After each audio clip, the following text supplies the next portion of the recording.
Hi hello welcome to my channel Rajesh English club day teachers. So మనము FA3కి సంబంధించినటువంటి content అనేటువంటి చేస్తూ ఉన్నాను. సో ఇందులో ప్రాజెక్ట్ వర్క్ సంబంధించి మనం ఖచ్చితంగా పిల్లల చేత చూపించాలి కాబట్టి సో దీనికి సంబంధించినటువంటి పర్టికులర్గా మ్యాథ్స్ సబ్జెక్ట్ యొక్క ప్రాజెక్ట్ వర్క్స్ అనేటువంటి ఈ రోజు నేను మీకు చెప్తాను. ఒక్కొక్క క్లాస్కు సంబంధించినటువంటి 4 ప్రాజెక్ట్స్ అనేటువంటి నేను మీకు ఇస్తాను. దాంట్లో ద బెస్ట్ మీరు చూస్ చేసుకోండి, మీకు సూట్ అయ్యేటువంటిది. సో అన్నీ కూడా హ్యాండీగానే ఉంటాయి, అన్నీ కూడా చేయడానికి పాసిబుల్గానే ఉంటాయి. సో ఎటువంటి ప్రాబ్లం లేదు. సో మీరు ఏదైనా చూస్ చేసుకోవచ్చు. సో మీకు సంబంధించి మీకు సూట్ అయ్యేటువంటి ఏదైనా కానీ మీరు చూస్ చేసుకోవచ్చు, ప్రాబ్లం లేదు. సరే మరి సో ఈ రోజు క్లాస్ సంబంధించి మన కాన్సెప్ట్ చెప్పాను. 3rd, 4th, 5th యొక్క మ్యాథ్స్ ప్రాజెక్ట్ వర్క్స్, మన FA3కి సంబంధించినటువంటి మ్యాథ్స్ ప్రాజెక్ట్ వర్క్ ఐడియాస్ అనేటువంటివి ఉన్నాయి. సో కాబట్టి వాటిని 1 by 1 చూద్దాం. ముందుగా 3rd క్లాస్ అనేటువంటిది చూద్దాం. 3rd క్లాస్ సంబంధించి మనకి సిలబస్ని గమనిస్తే లెట్స్ షేర్ అనేటువంటిది ఉందండి. మీరు ఒకసారి చూసుకోండి. November December syllabus let's share అనేటువంటిది ఉంది. నెక్స్ట్ డేటా హ్యాండ్లింగ్ అనేటువంటిది ఉంది. సో స్పైరల్ వేలో ఈ డేటా హ్యాండ్లింగ్ అనేటువంటిది అన్ని క్లాసులకి ఉంది. నెక్స్ట్ షేర్ ఈక్వల్లీ అనేటువంటి టాపిక్ అనేటువంటిది ఉంది. సో ఓవరాల్గా ఈ 3 టాపిక్స్ అనేటువంటి మనకు ఉన్నాయి. Let share, data handling, share equally. సరే ఒకసారి చూద్దాం. ఫస్ట్ మనం దీని యొక్క ప్రాజెక్ట్ వర్క్ ఏంటంటే do the following divisions and write the dividend, divisor, quotient and remainder. So ఇక్కడ ఈ డివిజన్స్ అనేటువంటిది పిల్లల చేత మనం చేయించాలి. ఒక 10 తీసుకున్నాను నేను. సో మీ ఇష్టం, 5 మార్క్స్ కాబట్టి మీరు 5 తీసుకుంటారో 10 తీసుకుంటారో మీ ఇష్టం. సో నేనైతే 10 అనేటువంటి మనకి ఎందుకంటే అక్కడ అసెస్మెంట్ బుక్లెట్స్ మనకు స్పేస్ అనేటువంటిది బాగుంది కాబట్టి ఒక 10 అనేటువంటిది తీసుకున్నాను. సో ఇందులో మనము పిల్లలకి ఈ ప్రాజెక్ట్ అనేటువంటిది ఇచ్చేసి ఈ డివిజన్ అనేటువంటిది వాళ్ళు చేయొచ్చండి బయట అక్కడ. సో వేరే రఫ్ బుక్లో కావచ్చు ఎక్కడైనా చేయొచ్చి అక్కడ దీనికి సంబంధించి డివిడెంట్ ఎంత, డివైజర్ ఏంటి, క్వోషియంట్ ఎంత వచ్చింది, రిమైండర్ ఎంత మిగిలింది అనేటువంటిది మనం చేయించవచ్చు. చాలా బాగుంటుంది. పిల్లలు ఓన్గా బాగా చేస్తారు. దట్టు డివిజన్స్ని మనం ప్రమోట్ చేసినట్లు ఈ ప్రాజెక్ట్ ద్వారా ఇంకొంచెం అనమాట. ఆల్రెడీ మనం చేపించింటాం. సో ఇది ఇంకా యూజ్ అవుతుంది. నెక్స్ట్ సెకండ్ ప్రాజెక్ట్ వరకు ఒకసారి గమనిస్తే ask your classmates or your friends about their favourite fruit, record them by using tally marks in the given table. So ఈ డేటా హ్యాండ్లింగ్ అనేటువంటిది ఉంది కాబట్టి సో టాలీ మార్క్స్ అనేటువంటివి ఖచ్చితంగా ప్రతి క్లాస్లో ఉన్నాయి. సో దీనికి సంబంధించి ఒక ప్రాజెక్ట్ అనేటువంటిది ఖచ్చితంగా ఇవ్వచ్చు మనము. సో కాబట్టి నేనేం తీసుకున్నానంటే ఇక్కడ ఫేవరెట్ ఫ్రూట్ అనేటువంటి తీసుకున్నాను. ఫ్రూట్ నేమ్స్ అనేటువంటి తీసుకున్నాను ఒక 5. టాలీ మార్క్స్ అనేటువంటి మెన్షన్ చేస్తాం. నెంబర్ ఆఫ్ స్టూడెంట్స్ ఇక్కడ మనం రాస్తాం. సో మ్యాంగో ఎంతమందికి ఇష్టం అనేటువంటిది మనం స్కూల్లోనే సర్వే అనేటువంటి చేపించవచ్చు.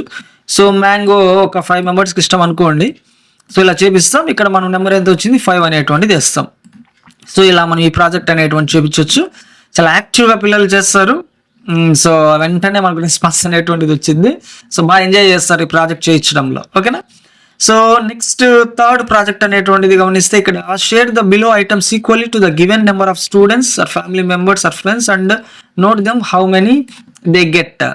సో ఇక్కడ చూడండి, ఇది ఒక షేర్ ఈక్వల్లీ కాన్సెప్ట్కి సంబంధించింది. సో ఒక డివిజన్ సంబంధించి యాక్చువల్గా, బట్ ఇది ఓరల్ డివిజన్, జస్ట్ థింకింగ్ తోట మనం వెళ్ళిపోవచ్చు.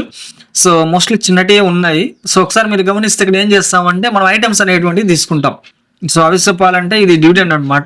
సో ఎంతమందికి షేర్ చేస్తాం, ఒక 5 మందికి 25 ఐటమ్స్ ఉన్నాయండి. సో ఏవైనా చెప్పొచ్చు మీరు. 25 పెన్నులు ఉన్నాయి, 5 మందికి షేర్ చేస్తే ఒక్కొక్కరికి ఎన్ని వస్తాయి? సో ఆబ్వియస్గా 5 వస్తాయి. సో ఇక్కడ షేర్ ఈక్వల్గా షేర్ చేయడం అనేటువంటి కాన్సెప్ట్, డివిజన్ అనేటువంటి కాన్సెప్ట్. సో పిల్లలకి మనము అందించడం అనేటువంటిది ఓవరాల్గా జస్ట్ ఇమాజినేటివ్గా వాళ్ళతో చేయించడం అనేటువంటి కాన్సెప్ట్. మనము దీని ద్వారా పిల్లల్లో ఎంకరేజ్ చేయొచ్చు. నెక్స్ట్ 4th సంబంధించి 4th ప్రాజెక్ట్ వర్క్ చూస్తే ఇక్కడ డివిజన్ ఫ్యాక్ట్స్ అనేటువంటివి మనం రాయాలి. ఇక్కడ మల్టిప్లికేషన్ ఫ్యాక్ట్స్ అనేటువంటివి ఉన్నాయి మనకి. సో టేబుల్స్ సంబంధించినటువంటి మనం ఇచ్చాం. దీనికి సంబంధించిన డివిజన్ ఫ్యాక్ట్ 2 మనం రాయొచ్చు, మీ అందరికీ తెలిసిందే. సో 72 డివైడెడ్ బై ఏదైనా తీసుకోవచ్చు. 8 తీసుకుంటే మనకి ఇక్కడ 9 వచ్చింది. లేదు 72 డివైడెడ్ బై 9 తీసుకుంటే ఇక్కడేమో 8 అనేటువంటిది వచ్చింది. సో ఇట్లాంటి డివిజనల్ ఫ్యాక్ట్స్ అనేటువంటివి మనం పిల్లల చేత ఒక 10 అనేటువంటి రాయొచ్చు అనమాట. సో ఇది దీనికి సూట్ అయ్యేటువంటి ప్రాజెక్ట్ వర్క్. సో 4 చాలా బాగుంటాయి. సో మీరు ఏదైనా చేయించుకోండి. సో నెక్స్ట్ మనము 4th క్లాస్కి వెళ్ళిపోదాము. సో మరి 4th క్లాస్కి సంబంధించినటువంటి టాపిక్ ఒకసారి గమనిస్తే డివిజన్ అనేటువంటి టాపిక్ అనేటువంటిది మనకు ఆల్రెడీ ఉంది దీంట్లో నవంబర్ సిలబస్లో. నెక్స్ట్ అగైన్ జియోమెట్రీ అనేటువంటిది ఉంది. జియోమెట్రీ అనేటువంటి టాపిక్ అనేటువంటిది మనకు ఉంది.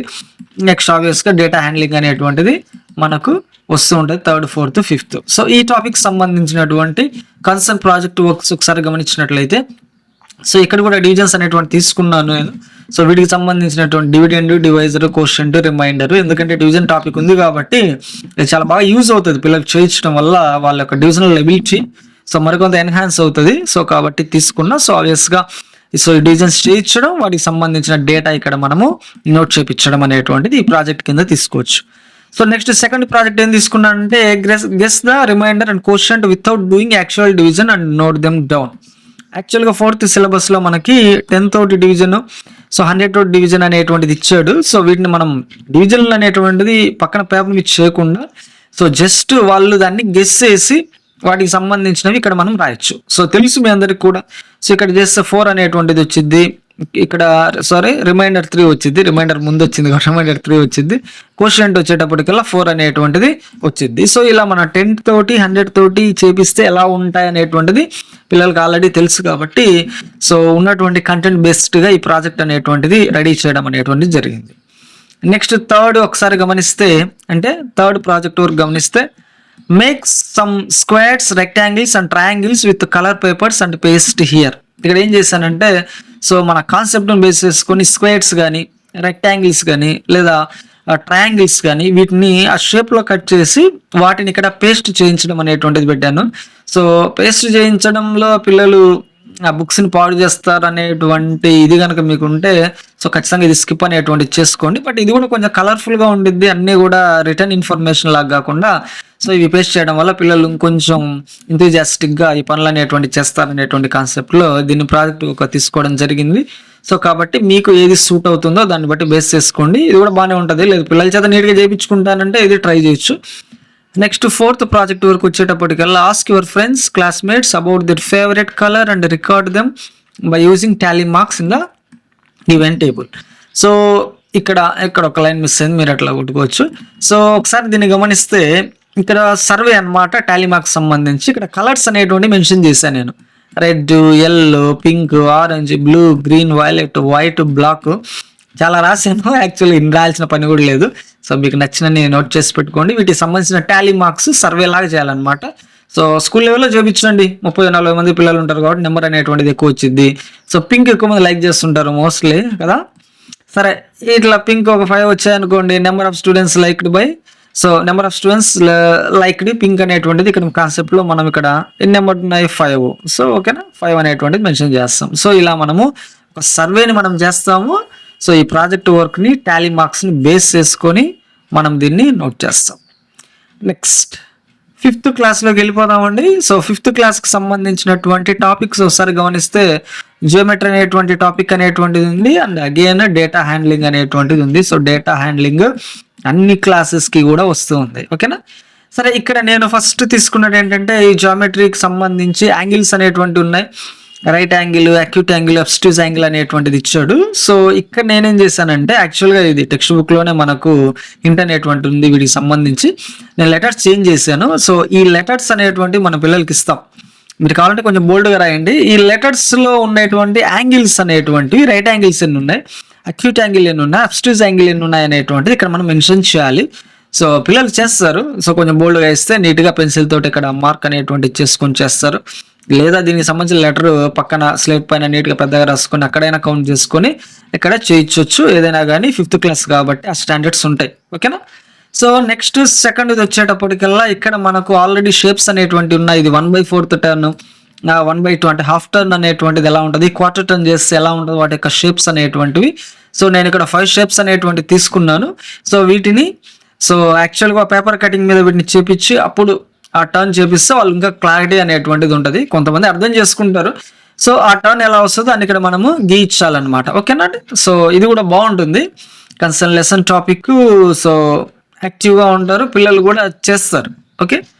సో నెక్స్ట్ థర్డ్ ప్రాజెక్ట్ అనేటువంటిది గమనిస్తే ఇక్కడ పెరిమీటర్స్ కనుక్కోమని ఇచ్చానండి.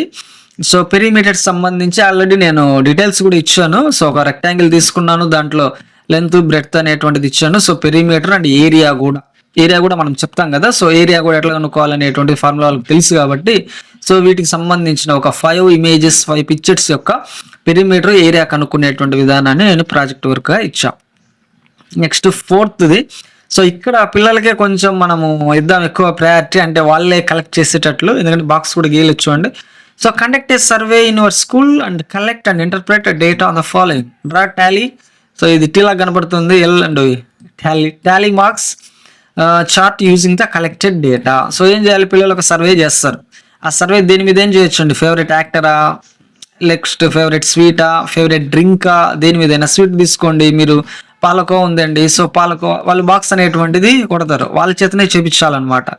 సో ఇక్కడ మనము స్వీట్ అనేటువంటిది ఇక్కడ రాస్తాము. సో ఇక్కడ టాలీ మార్క్స్ అనేటువంటిది పెడతాము. ఇక్కడ number of student liked the sweet అనేటువంటిది పెడతాము. సో ఏదైనా మీరు పెట్టించి ఇక్కడ స్వీట్ పాలకోవా అంటే పాలకోవా రాస్తారు, ఎంతమందికి ఇష్టం.